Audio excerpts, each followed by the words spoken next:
വെള്ളിയാഴ്ച 5 പ്രാവശ്യം നിങ്ങൾ പറയണം. വെള്ളിയാഴ്ച ദിവസം 5 പ്രാവശ്യം നിങ്ങൾക്ക് പറയാൻ കഴിയുമോ? 5 പ്രാവശ്യം നിങ്ങൾ പറഞ്ഞാൽ ഈമാനുള്ള മരണമാ.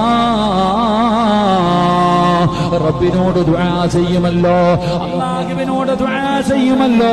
അല്ലാഹുവേ, നീ ശഹീദിന്റെ കൂലി കിട്ടുന്ന മരണം തരണേ അല്ലാഹ്. വെള്ളിയാഴ്ച ദിവസം ആരെങ്കിലും മരിച്ചാ നമ്മൾ പറയുമല്ലോ, എത്ര വലിയ ഭാഗ്യവാനാണ്, എത്ര വലിയ ഭാഗ്യവാനാണ്. നിനക്കും ആ ഭാഗ്യം വേണോ? നിനക്ക് ഈമാനുള്ള ഒരു മരണം വേണോ? എന്റെ പ്രിയപ്പെട്ടവരെ, ഈ പറയുന്ന ദുആ നിങ്ങളൊന്ന് പഠിച്ചു വെക്കൂ. ഇലാഹി ലസ്തു ലിൽ ഫിർദൗസി അഹിലാ വലാ അഖ്വാ അലാ നാരിൽ ജഹീമി.